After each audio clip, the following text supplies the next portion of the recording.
Hello students, मैं आशा करती हूँ कि आप इसी पेशेंस के साथ हमारे साथ अभी भी बने हुए हैं। फिर से अप्रिशिएट करूँगी।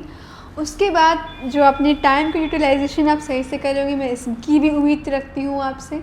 फिर से मैं आपको बता दूँ कि मैं टुडे ट्यूटोरियल प्लेटफॉर्म पर आपको मैथ्स की बेसिक सीरीज़ पढ़ा रही हूँ। बेसिक मैथ है, एकदम कोई मतलब हम लोग ज़्यादा एकदम मैथ्स की बुकिश लैंग्वेज में नहीं जाएंगे। आसान भाषा में आपको चीज़ों को समझाने की कोशिश है मेरी, ठीक है। हमने पिछले सेशन में क्या किया था? पिछले सेशन में हमने मल्टीप्लिकेशन इंटीजर्स के बीच देखा था कि कैसे करते हैं, साइंस का ध्यान देते हुए कि कैसे हमारा आंसर सही आए, साइंस का कोई लोचा ना हो, क्योंकि हमें मल्टीप्लिकेशन तो आता है नंबर्स के बीच करना, बस प्लस माइनस का थोड़ा हो जाता है, ठीक है। वही नहीं करना है, वही मैंने आपको सिखाया था। फिर उसके बाद मैंने आपको क्लोजर लॉ, एसोसिएटिव लॉ और आपका कम्यूटेटिव लॉ सिखाया था, ठीक है। आज हम क्या करने वाले हैं? आज हम मल्टीप्लिकेटिव आइडेंटिटी सीखेंगे, ठीक है। उसके बाद डिस्ट्रीब्यूटिव लॉ को पढ़ेंगे। इतना ही आज का काम है। उसी को हम थोड़ा एग्जाम्पल्स के थ्रू समझेंगे चीज़ों को और अपने काम को अंजाम देते हैं, यानी कि करना शुरू करते हैं। चलो हेडिंग डाल लेते हैं, multiplicative identity. Multiplicative identity, multiplicative, तभी मैं मल्टीप्लिकेटिव पिछले सेशन में बार बार लिख रही थी कि मेरे दिमाग में मल्टीप्लिकेटिव आइडेंटिटी चल रही थी, पता नहीं क्यों। मल्टीप्लिकेटिव आइडेंटिटी, कुछ याद आ रहा है मैम? इसका कुछ लग रहा है जैसे कि मैंने एडिटिव आइडेंटिटी पढ़ा था ना, तो मुझे लग रहा है कि यहाँ भी कुछ ऐसा ही होगा कि मतलब कोई ऐसा नंबर होगा मैथ्स की दुनिया में मल्टीप्लिकेशन ऑपरेशन के अंदर कि अगर हम उसे मल्टीप्लाई करेंगे तो उसका ओरिजिनल फॉर्म मेरा मतलब ये है कि उसकी न्यूमेरिकल वैल्यू और उसका साइन दोनों चेंज नहीं होगा। तो मल्टीप्लिकेशन के अंदर इंटीजर्स में अभी आप जब फर्दर रियल नंबर्स पढ़ोगे तो आप पाओगे कि वो सब जगह क्या है, यूनिवर्सल है। लेकिन यहाँ हम केवल इंटीजर्स की बात कर रहे हैं। आप ये इंटीजर्स में नहीं, जो मैं बता रही हूँ आपको इंटीजर्स, ये होल नंबर्स में भी एप्लीकेबल है और आपके नेचुरल नंबर्स के लिए भी एप्लीकेबल है। आप मेरे साथ एक छोटा सा वो बना दो, सर्कल। चलो हम यहाँ देखो, देखिए आपने सबसे पहले जो पढ़ा था रेड से नहीं बनाते हैं, कुछ अलग कलर से बनाते हैं, ठीक है। तो हम, क्योंकि ये आपको थोड़ा आपकी अंडरस्टैंडिंग को बनाएगा ना, इसीलिए मैं बता रही हूँ। ज़्यादा ज़रूरी नहीं है बट फिर भी समझो आप। देखो पहले आपने पढ़ा नेचुरल नंबर, आपकी जो दुनिया थी नेचुरल नंबर तक थी। फिर आपके पास एक और नंबर आ गया जिससे आपने पढ़ा, अजीब लग रहा है ना ये थोड़ा, रुको इसको हम डिलीट कर देते हैं।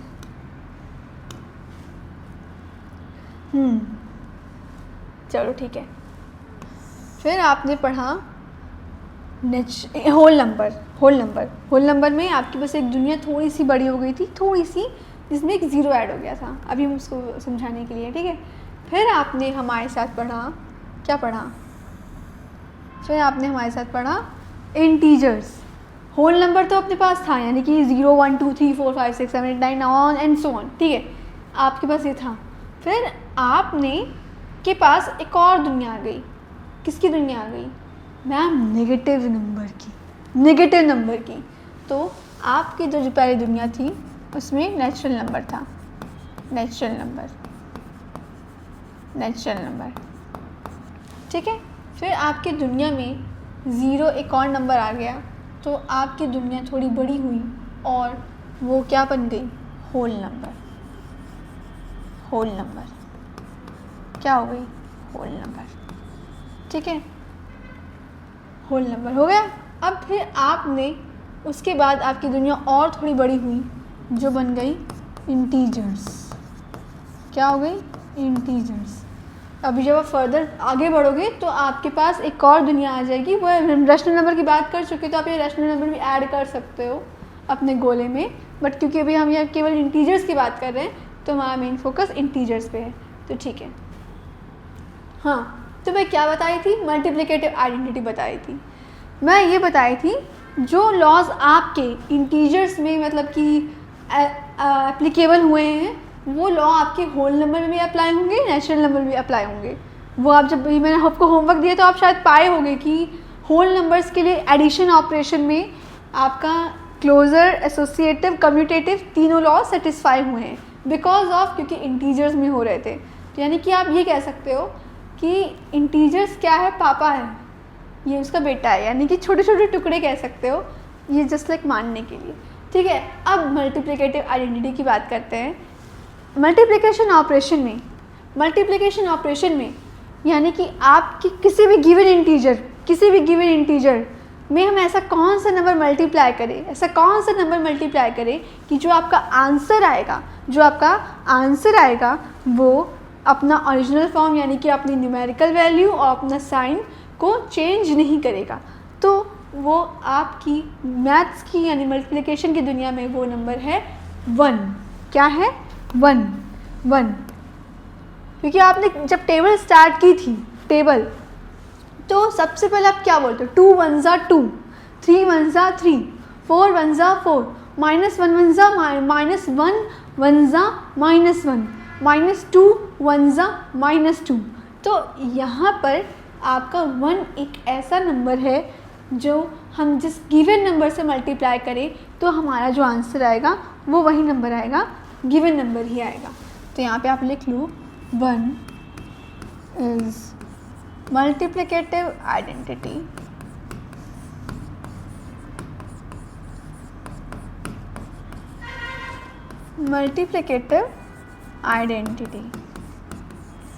ठीक है, मतलब ये है कि मेरे पास कोई भी गिवन इंटीजर है। मैंने बोला मेरे पास गिवन इंटीजर a है। a इज़ एनी इंटीजर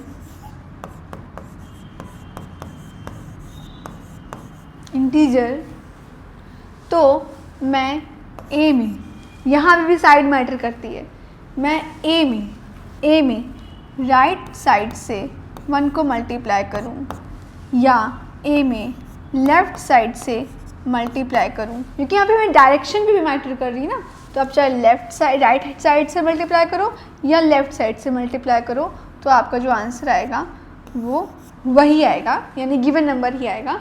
तो आप ये कह सकते हो कि 1 क्या है? आपका मल्टीप्लिकेटिव आइडेंटिटी है। अब हम इसे चलो एग्जाम्पल से समझ लेते हैं, यानी कि नंबर्स के थ्रू समझ लेते हैं, क्योंकि हमें एग्जाम्पल से ना थोड़ी चीज़ें समझ में। एग्जाम्पल मतलब ये देखिए, आप जब रियल वर्ल्ड एग्जाम्पल देखते हो तो आपको समझ में आता है ना कि जैसे कि आपने कोई स्टोरी देखी, लेकिन जब वही स्टोरी अपनी आँखों से होते हुए देखते हो तो आपको और अच्छे से एक्सपीरियंस होती हैं चीज़ों की। तो यहाँ पे हमने चलो क्वेश्चन लिया, मेरे पास कोई गिवन इंटीजर है +23 -31 -105। ठीक है, अगर मैं इनको 1 से मल्टीप्लाई करती हूँ, 1 मेरा मतलब है 1 से है पॉजिटिव 1। ठीक है, 1 से मैं मल्टीप्लाई करूँ या मैं -23 को इससे मल्टीप्लाई करूँ, मेरे दोनों ही केस में जो आंसर होगा, देखो इसकी आइडेंटिटी यानी कि उसकी न्यूमेरिकल वैल्यू, उसका साइन कोई चेंज नहीं हुआ। ठीक है, इतना समझ गए। अब दूसरा देखो, -31 में मैं मल्टीप्लाई करूँ जिस भी डायरेक्शन से, मेरा जो आंसर आएगा वो वही आएगा। -105 में मैं जो मल्टीप्लाई करूँगी किसी भी डायरेक्शन से, तो जो आपका आंसर आएगा वो आपका वही आएगा। यानी कि देखो न्यूमेरिकल वैल्यू भी चेंज नहीं हुई और आपकी जो साइन है यानी कि जो पॉजिटिव नेगेटिव साइन है वो भी चेंज नहीं हुआ। तो यहाँ पे 1 आपका क्या है? मल्टीप्लिकेटिव आइडेंटिटी है। मल्टीप्लिकेटिव आइडेंटिटी समझ गए आप? समझ गए? चलिए अब हम बात करने वाले हैं डिस्ट्रीब्यूटिव लॉ की। डिस्ट्रीब्यूटिव मतलब वितरण, मतलब बांटना, तो कुछ बांटने वाला सेंस ही यहाँ पर लगने वाला है। ठीक है, डिस्ट्रीब्यूटिव लॉ। डिस्ट्रीब्यूटिव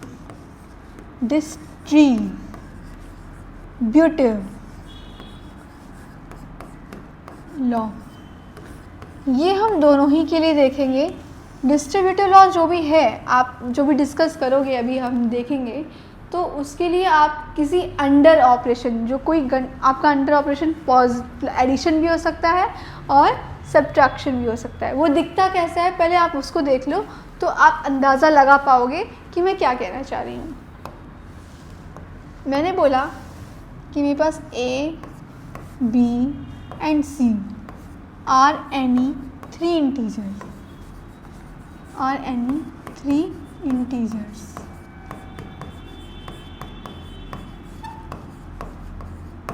ठीक है, आर एनी 3 इंटीजर्स। अब देखो होगा क्या कि ए, ठीक है, ए मल्टीप्लाई हो रहा है ब्रैकेट पी प्लस सी। ठीक है, ये पहले अब इस एक्सप्रेशन को देखो ध्यान से। ब्रैकेट यानी ग्रुपिंग्स में बी प्लस सी है।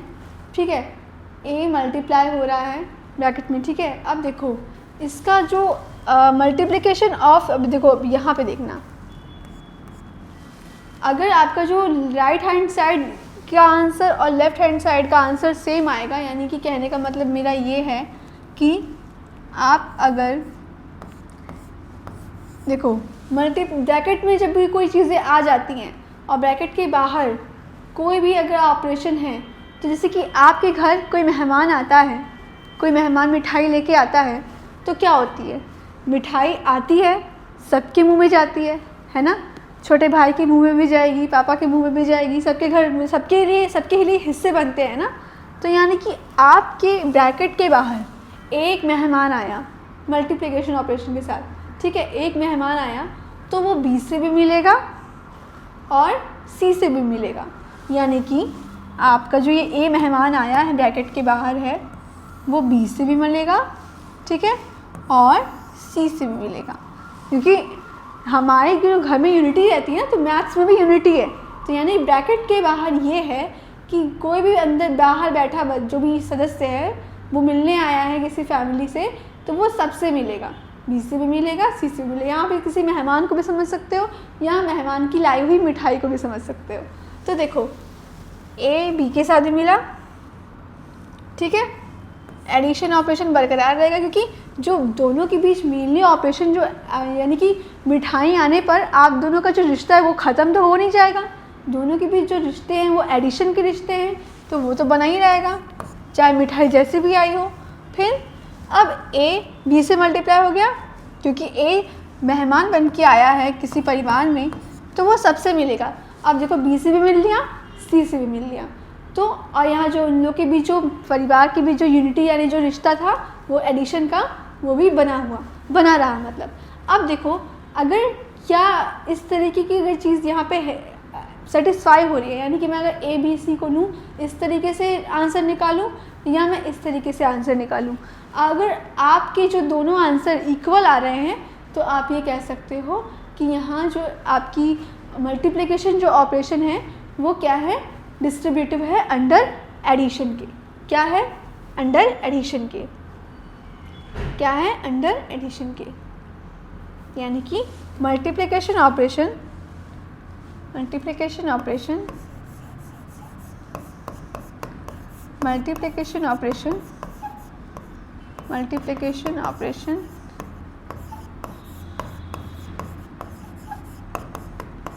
is distributive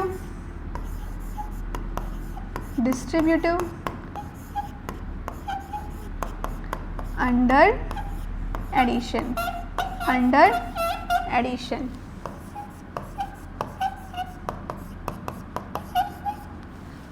यही खेल देख रहे हो कैसे जूम हो रहा है, यही खेल हमें सब्ट्रैक्शन के साथ भी करना है। मेरा मतलब ये है कि अगर यहाँ पे तो दोनों के बीच जो रिश्ता था बी और सी के साथ जो ऑपरेशन हो रहा था वो एडिशन हो रहा था, तो क्या यहाँ पे भी ऐसी चीज़ें होंगी?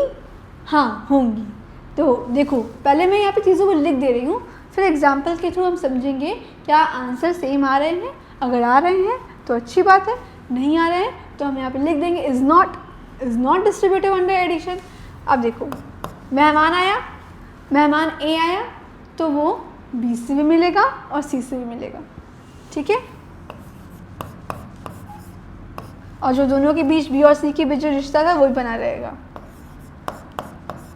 ठीक है, यानी कि वही चीज़ आएगा, ए आएगा, बी से भी मिलेगा और सी से भी मिलेगा। यानी कि मेरे कहने का मतलब ये है कि मल्टीप्लिकेशन ऑफ ए, ठीक है, जो ब्रैकेट्स के साथ बी और सी के साथ ब्रैकेट में हो रहा है वो इक्वल है मल्टीप्लिकेशन ऑफ ईच मेंबर और टुगेदर एडिशन। यानी कि मेरा मतलब यह है कहने का कि यहाँ पर ब्रैकेट में जो मल्टीप्लाई हो रहा है उसका जो आंसर आएगा वो इक्वल है आपके इन दोनों ईच मेंबर से मल्टीप्लाई करने और जो दोनों के बीच एडिशन ऑपरेशन हो रहा है वो सेम। यहीं पे भी वही बात लागू हो रही है कि अगर ऐसी चीज़ें सेटिस्फाई हो रही हैं तो आप ये लिख सकते हो कि मल्टीप्लिकेशन ऑपरेशन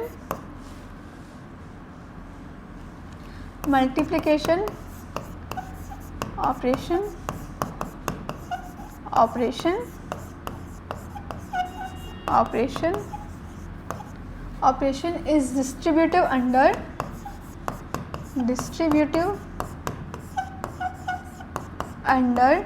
subtraction,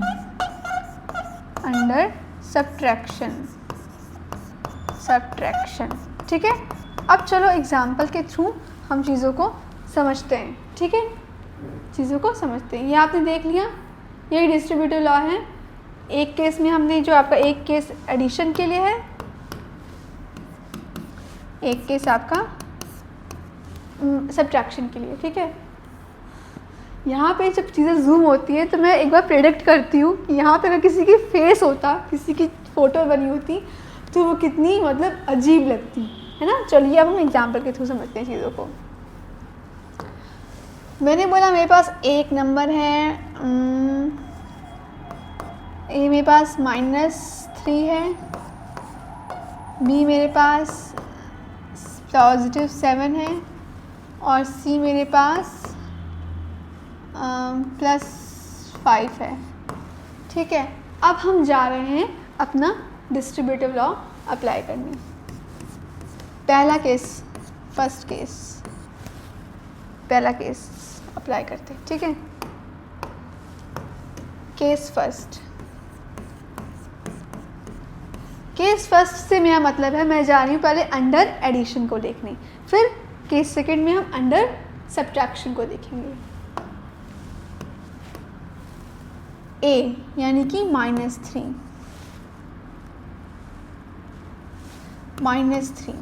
ठीक है, मल्टीप्लाई हो रहा है ब्रैकेट में +7 +5 के, ठीक है। अब क्या ये इक्वल है आपके इस चीज़ के, यानी कि मैं ईच मेंबर से मल्टीप्लाई करूं और फिर जो उन दोनों के बीच रिश्ता है एडिशन का उसको टुगेदर दोनों को ऐड करने के बाद आंसर निकालूं, क्या उसके बराबर है? अगर है तो आप ये कह सकते हो कि यहाँ आपका मल्टीप्लिकेशन ऑपरेशन सेटिस्फाई यानी कि अंडर एडिशन के सेटिस्फाई कर रहा है, ठीक है। अब चलिए दोनों का आंसर निकालते हैं। आपको ये मल्टीप्लाई एडिशन तो सब कुछ करना आता है, हम सीख चुके हैं अपने, तो ब्रैकेट को पहले सॉल्व करेंगे। +7 +5 दे हैव सेम साइन, तो और साइन कौन सा सेम है? एडिशन का साइन सेम है, तो +12 और मल्टीप्लाई -3 डिफरेंट साइन, तो आपका जो आंसर आएगा वो क्या आएगा? नेगेटिव आएगा। ये तो समझ में आ गया। अब चलो इसका आंसर निकालते हैं। डिफरेंट साइन है तो आपका जो -3 × 7 कितना होगा? -21, ठीक है। -3 × 5 कितना होगा? -15। अब दे हैव डिफरेंट साइन। अब यार देखो एक और काम कर सकते हो, -21 पॉजिटिव है तो ब्रैकेट के अंदर का जो भी साइन है वो चेंज नहीं होगा, यानी कि अगर निगेटिव है तो निगेटिव बना रहेगा, क्या बना रहेगा? निगेटिव बना रहेगा। अब देखो सेम साइन है तो अप्लाइंग ऑपरेशन जो होगा वो एडिशन होगा, लेकिन आपके जो आंसर में साइन बन के आएगा वो क्या बन के आएगा? वो जो इन दोनों के पास सेम है। कौन सा सेम है? नेगेटिव। तो नेगेटिव। 1 + 5 6, 2 + 1 3। ना अब आप ये देख सकते हो कि मैम ये दोनों इक्वल आ रहे हैं, ये दोनों इक्वल आ रहे हैं, तो इसका मतलब ये कि ये आपका डिस्ट्रीब्यूटिव लॉ क्या कर रहा है, ये यानी कि आप ये कह सकते हो कि इंटीजर्स में आपका जो मल्टीप्लिकेशन ऑपरेशन क्या है वो सेटिस्फाई, वो क्या यानी कि अंडर एडिशन की क्या है, डिस्ट्रीब्यूटिव है। ठीक है, अब हम वही चीज़ केस सेकंड देखने जा रहे हैं। केस सेकंड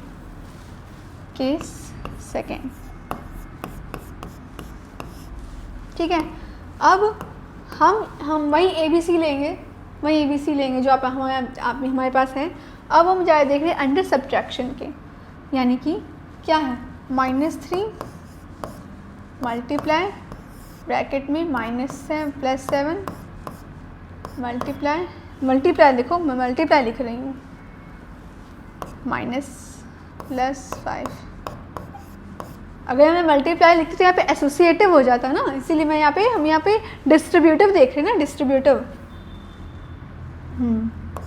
अगर आप कुछ बच्चे ये तो नहीं सोच रहे हैं कि मतलब कि रुकिए अभी बाद में इसको डिस्कस करेंगे, पहले इसको देख लो। ठीक है, अब यहाँ देखने वाले हैं, या मैं ईच मेंबर को मल्टीप्लाई करूँ और फिर जो टुगेदर ऑपरेशन क्या है नेगेटिव वाला वो कर दूँ, +7 नेगेटिव -3। और अब देखो, चलो करते हैं साथ में। +7 -5, यहाँ माइनस है तो यहाँ पे जो अंडर साइन है वो क्या हो जाएगा, चेंज हो जाएगा। अब देखो +7 -5 दे हैव डिफरेंट साइन, इसका मतलब अप्लाइंग ऑपरेशन नेगेटिव होगा, माइनस होगा, और साइन किसका डोमिनेट करेगा, जिसकी एब्सोल्यूट वैल्यू ज़्यादा होगी। डिफरेंट साइन है तो फिर आंसर जो आपका आएगा वो नेगेटिव आएगा। अब यहाँ देखते हैं, यहाँ पे देखो -3 × +7 डिफरेंट साइन तो माइनस में आंसर आएगा -21। अब यहाँ देखो माइनस यहाँ बना हुआ है, यहाँ देखो -3 × +5 आपका डिफरेंट साइन है तो आपका आंसर जो आएगा वो नेगेटिव में आएगा। यहाँ ब्रैकेट्स पे बिल्कुल ध्यान दीजिएगा क्योंकि यहीं पे गलतियाँ होती हैं बच्चों से। अब देखो यहाँ पे देखो माइनस है ना, तो यहाँ पे जो ब्रैकेट के अंदर जो भी साइन होगा वो चेंज हो जाएगा, है ना, ये हम सीख चुके हैं सब। अब देखो डिफरेंट साइन है तो आपका जो अप्लाइंग ऑपरेशन वो होगा, क्या होगा, वो अप्लाइंग ऑपरेशन आपका होगा नेगेटिव, यानी एडिशन, यानी आप सब्ट्रैक्शन करोगे बेसिकली, और आपका जो डोमिनेट करेगा साइन वो जिसकी एब्सोल्यूट वैल्यू ज़्यादा होगी, यानी कि 21 की ज़्यादा है तो माइनस आंसर में आएगा, और माइनस करोगे तो आपका ये -6, यहाँ पे देखो -6 यानी कि इक्वल आ रहा है, तो आप यहाँ पे कह सकते हो दोनों ही केस में आपका यहाँ पे सेटिस्फाई है। अब आप मुझे होमवर्क में इसका आंसर बताना, होमवर्क में आप इसका आंसर मुझे बताना कि सेटिस्फाई हो रहा है या नहीं। अगर हो रहा है तो आप यहाँ पे आंसर में मुझको लिख देना यस मैम, हो सके तो आप सॉल्यूशन भी दे सकते हो, बट आप केवल यस ही काफ़ी है। आपका यहाँ पे ए क्या है, -11 है, बी आपका यहाँ पर -9 है, सी यहाँ पर आपका +7 है। इन तीनों नंबर के लिए आपको मुझे जो multiplication under subtraction under addition दोनों के लिए इन तीनों के लिए सेटिस्फाई करके बताना है। आपके अगर इक्वल आ रहे हैं तो आप यहाँ यस मैम लिख देख सकते हो, और ऐसे ही आपको चीज़ें समझनी है, सीखनी है, इसी पेशेंस के साथ। मिलते हैं आपसे नेक्स्ट वीडियो में, इसी इंजॉयमेंट के साथ बने रहिए हमारे साथ। कोई भी अगर कमी है, कुछ इम्प्रूवमेंट करने की ज़रूरत है, कुछ नए तरीके आप सीखना चाहते हैं तो आप हमें कमेंट बॉक्स में बता सकते हैं, क्योंकि ये इनिशिएटिव जब तक सार्थक नहीं हो सकती जब तक आपके हमें सजेशन एडवाइस नहीं मिलते और उनको हम अपने जो टेक्निक्स में लागू नहीं कर देते। ठीक है, मिलते हैं नेक्स्ट लेक्चर में। Thank you.